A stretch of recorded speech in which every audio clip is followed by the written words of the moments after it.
अस्सलामुअलैकुम। मेरा नाम है मोहम्मद शादाब और आज इस वीडियो में जादू और जिन्नात का इलाज बताऊंगा सूरह इखलास के ज़रिए।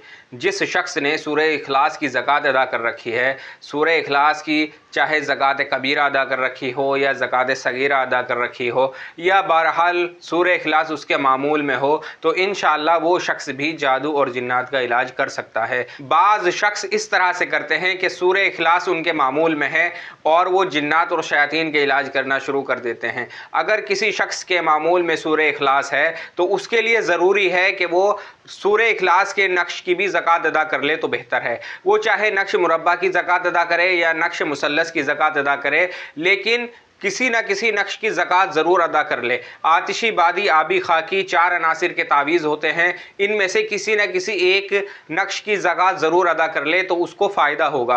अब बात करते हैं सूरह इखलास जिस शख्स ने जिसकी ज़कात अदा कर रखी है वो किस तरह से जादू और जिन्नात का इलाज कर सकता है। ये जो आप नक्श देख रहे हैं ये सूरह इखलास का नक्श है और ये नक्श मुसल्लस है और आतिशी चाल से लिखा हुआ है। पहली बात तो ये है कि आमिल को ये इल्म होना चाहिए कि जो मरीज़ उसके पास आया है कि वाक़ उसके ऊपर जादू है या नजर बद है या बहरहाल वो जिस्मानी परेशानी से परेशान है। अगर आमिल को ये इल्म नहीं है तो मुकम्मल तौर से इलाज नहीं कर पाता। बाज़ मरतबा जिन्नात का मसला होता है और जादू का इलाज चल रहा होता है, तब भी मरीज़ को मुकम्मल तौर पर फ़ायदा नहीं होता। जादू के ज़रिए से जब किसी जिन्नात को मुसल्लत किया जाता है उसकी अलामतें अलग होती हैं और जब जादू जिस्म में सराहियत करता है उसकी अलामतें अलग होती हैं। अगर किसी शख्स के ऊपर जादू का मसला है, किसी शख्स के ऊपर जादू किया हुआ है, तो उसको चंद अलामतें इस तरह से होंगी कि सर में दर्द होना या हाथों पैरों में हटकल रहना, बेचैनी रहना, बाज़ मरतबा दिल की धड़कन का तेज़ हो जाना, अजीब सी बेचैनी रहना, पेट में हौल उठना, बाज़ मरतबा जिस शख्स के ऊपर जादू होता है उसके मैदे में ख़राबी रहने लगती है। ये तमाम इस तरह की चीज़ें हैं जिसके ऊपर जादू मुसल्लत होगा उसको ये परेशानी होगी। ख्वाब में उसको वीराना दिखना या किसी शय का उसके ऊपर हावी होना या बाज़ मरतबा किसी शय का उसका हाथ पकड़ना या पैर पकड़ना, नींद में उसको ऐसा लगना कि किसी ने हाथ पैर पकड़ के हिलाया है। अगर इस तरह का मसला है तो वो शख्स ज़रूर अपना इलाज करे। अब जिस शख्स ने सूरह इखलास की ज़कात अदा कर रखी है वो किस तरह से ऐसे मरीज का इलाज करेगा। सबसे पहले उसने करना यह है, ये जो नक्श है ये नक्श मुसल्लस है और आतिशी चाल से लिखा हुआ है। कम से कम ये 21 नक्श बनाएं, कम से कम 21 नक्श अर्क गुलाब और ज़ाफ़रान से बनाएं। अपना रुख मशरिक़ की तरफ रखें और सुबह 10 बजे से पहले पहले ये नक्श तैयार कर लें।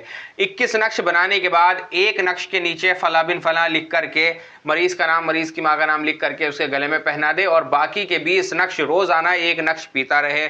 जादू का अगर मसला है तो उसको पानी पे, एक बोतल पानी पे सूरह इखलास कम से कम 101 मरतबा पढ़कर दे दे और रोज़ाना उसी पानी से ये नक्श पीना शुरू कर दे तो इंशाअल्लाह इस तरह से इलाज करने से उसको जादू से निजात मिल जाएगी। और अगर किसी शख्स के ऊपर जिन्नाती मसला है तो इसी तावीज़ को फलीते की शक्ल बनाकर जला ले। इसकी आप चाल देखें, यहाँ से आपने इसको भरना शुरू करना है।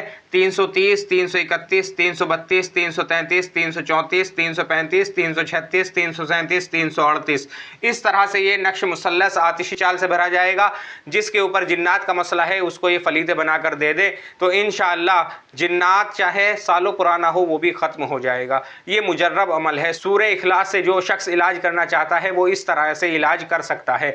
बाज़ हजरात मसान का इलाज भी इसी से करते हैं। ये नक्श मलने के लिए दे देते हैं। जो बच्चे सूखने लगते हैं उनके ऊपर यह नक्श सुबह शाम मल कर जलाए तो इंशाअल्लाह मसान ख़त्म हो जाएगा। और एक लौकी के ऊपर सूरह इखलास लिख करके और ये नक्श बना करके उसका नाम और उसकी माँ का नाम लिख करके बच्चे के सराहने रख दे।